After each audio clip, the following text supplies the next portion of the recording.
Welcome to Daily Bible Reading Aloud, where we will be reading the Bible chronologically in a year. Today is day 3, and we will be reading Genesis chapters 6, 7, 8, and 9 from the NIV translation. When human beings began to increase in number on the earth, and the daughters were born to them, the sons of God saw that the daughters of humans were beautiful, and they married any of them they chose. Then the Lord said, "My spirit will not contend with humans forever, for they are mortal. Their days will be 120 years. The Nephilim were on the earth in those days, and also afterward, when the sons of God went to the daughters of humans and had children by them. They were the heroes of the old men in renown. The Lord saw how great the wickedness of human race had become on the earth, and that every inclination of the thoughts of the human heart was only evil all the time. The Lord regretted that he had made human beings on the earth, and his heart was deeply troubled. So the Lord said, I will wipe from the face of the earth the human race that I have created, and with them the animals, the birds, and the creatures that move along the ground, for I regret that I've made them. But Noah found favor in the eyes of the Lord.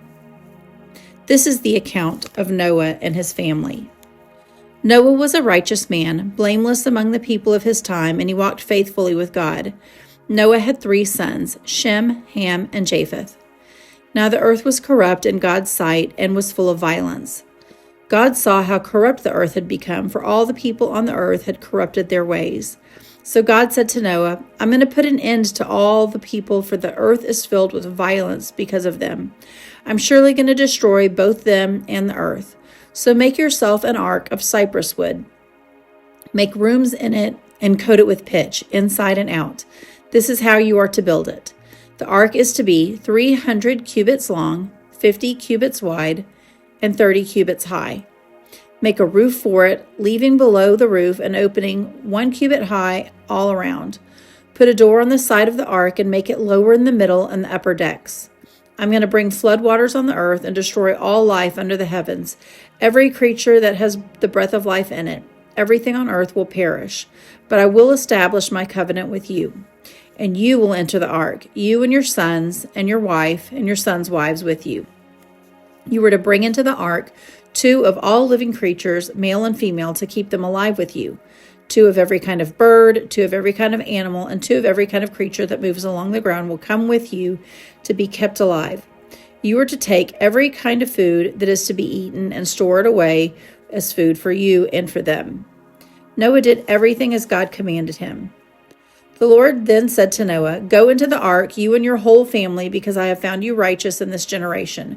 Take with you 7 pairs of clean animal, male and its mate, and 1 pair of every unclean animal, male and its mate, and also 7 pairs of every kind of bird, male and female, to keep their various kinds alive throughout the earth. 7 days from now, I will send rain on the earth for 40 days and 40 nights, and I will wipe from the face of the earth every living creature that I've made. And Noah did all the things the Lord commanded him. Noah was 600 years old when the floodwaters came on the earth, and Noah and his sons and his wife and his sons' wives entered the ark to escape the water of the flood. Pairs of clean and unclean animals, birds of all kinds, and creatures that move along the ground, male and female, came to Noah and entered the ark as God had commanded Noah. And after 7 days, the floodwaters came on the earth. In the 600th year of Noah's life, on the 17th day of the 2nd month, on that day all the springs of the great deep burst forth, and the floodgates of the heavens were opened, and rain fell on the earth for 40 days and 40 nights. On that very day, Noah and his sons, Shem, Ham, and Japheth, together with his wife and the wives of the 3 sons, entered the ark. They had with them every wild animal according to its kind, all the livestock according to their kinds, and every creature that moves along the ground according to its kind, and every bird according to its kind, everything with wings. Pairs of all creatures that have the breath of life in them came to Noah and entered the ark. The animals going in were male and female of every living thing, as God had commanded Noah. Then the Lord shut them in. For 40 days the flood kept coming on the earth, and as the waters increased, they lifted the ark high above the earth. The waters rose and increased greatly on the earth, and the ark floated on the surface of the water. They rose greatly on the earth, and all the high mountains under the entire heavens were covered. The waters rose and covered the mountains to a depth of more than 50 cubits. Every living thing that moved on the land perished: birds, livestock, wild animals, and all the creatures that swarm all over the earth, and all mankind. Everything on dry land that had breath of life in its nostrils died. Every living thing on the face of the earth was wiped out. People and animals and creatures that move along the ground and the birds were wiped from the earth. Only Noah was left, and those with him in the ark. The waters flooded the earth for 150 days. But God remembered Noah and all the wild animals and the livestock that were with him in the ark, and he sent a wind over the earth. The waters receded. Now the springs of the deep and the floodgates of heaven had been closed, and the water stopped falling from the sky. The water receded steadily from the earth. At the end of 150 days, the water had gone down, and on the 17th day of the 7th month, the ark came to rest on the mountains of Ararat. The water continued to recede until the 10th month. On the first day of the 10th month, the tops of the mountains became visible. After 40 days, Noah opened a window he had made in the ark and sent out a raven, and it kept flying back and forth until the water had dried up from the earth. He sent out a dove to see if the water had receded from the surface of the ground, but the dove could find nowhere to perch because there was water all over the surface of the earth. So it returned to Noah in the ark. He reached out his hand and took the dove and brought it back to himself in the ark. He waited 7 more days and sent the dove out from the ark again. When the dove returned to him in the evening, there was in its beak a freshly plucked olive leaf. Then Noah knew that the water had receded from the earth. He waited 7 more days and sent the dove out again, but this time the dove did not return to him. By the first day of the first month of Noah's 601st year, the water had dried up from the earth. Noah then removed the covering from the ark and saw that the surface of the ground was dry. By the 27th day of the 2nd month, the earth was completely dry.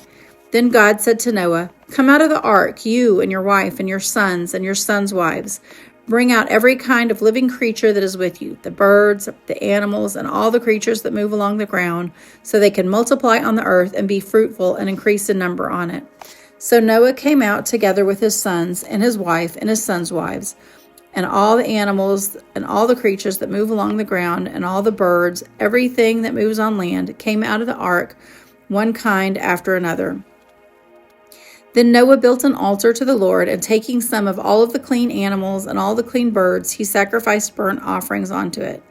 The Lord smelled the pleasing aroma and said in his heart, "Never again will I curse the ground because of humans, or even though every inclination of the human heart is evil from childhood. And never again will I destroy all living creatures as I have done. As long as the earth endures, seed time and harvest, cold and heat, summer and winter, day and night will never cease." Then God blessed Noah and his sons, saying to them, "Be fruitful and increase in number and fill the earth. The fear and dread you will fall on the beasts of the earth and on all the birds of the sky and on every creature that moves on the ground and on the fish in the sea. They are given into your hands. Everything that lives and moves about will be food for you. Just as I have given you the green plants, I now give you everything. But you must not eat meat that still has lifeblood in it. And your lifeblood I will surely demand an accounting. I will demand an account from every animal and from each human being too. I will demand accounting for the life of another human being. Whoever sheds human blood by humans shall have their blood shed, for in the image of God has God made mankind. As for you, be fruitful and increase in number, multiply on the earth and increase upon it." Then God said to Noah and his sons, "I now establish my covenant with you and with your descendants after you, and with every living creature that was with you, the birds, the livestock, and all the wild animals, and all those that came out of the ark with you, every living creature on earth. I establish my covenant with you. Never will all life be destroyed by the waters of a flood. Never again will there be a flood to destroy the earth." And God said, "This is the sign of the covenant I'm making between me and you and every living creature with you, covenant for all generations to come. I have set my rainbow in the clouds, and it will be the sign of the covenant between me and the earth. Whenever I bring the clouds over the earth and the rainbow appears in the clouds, I will remember my covenant between me and you and all the living creatures of every kind. Never again will the waters become a flood to destroy all life. Whenever the rainbow appears in the clouds, I will see it and remember the everlasting covenant between God and all living creatures of every kind on earth. So God said to Noah, "This is the sign of the covenant established between me and all life on earth." The sons of Noah who came out of the ark were Shem, Ham, and Japheth. Ham was the father of Canaan. These were the 3 sons of Noah, and from them came all the people who scattered over the whole earth. Noah, a man of the soil, proceeded to plant a vineyard. When he drank some of its wine, he became drunk and lay uncovered inside his tent. Ham, the father of Canaan, saw his father naked and told his 2 brothers outside. But Shem and Japheth took a garment and laid it across their shoulders. Then they walked backwards and covered their father's naked body. Their faces were turned the other way so that they would not see their father naked. When Noah awoke from his wine and found out what his youngest son had done to him, he said, "Cursed be Canaan, lowest of the slaves, will he be to his brothers." He also said, "Praise be to God, the Lord God of Shem. May Canaan be the slave of Shem. May God extend Japheth's territory. May Japheth live in the tents of Shem, and may Canaan be the slave of Japheth." After the flood, Noah lived 350 years. Noah lived a total of 950 years, and then he died. Thank you for joining in today's scriptures. I pray that you'll come back again for our next reading. Remember, any day can be day 1 or day 3 or day 26. Don't wait for a certain day on the calendar or a Monday. God wants a relationship with you every minute of every day. Until next time, may the Lord bless and keep you.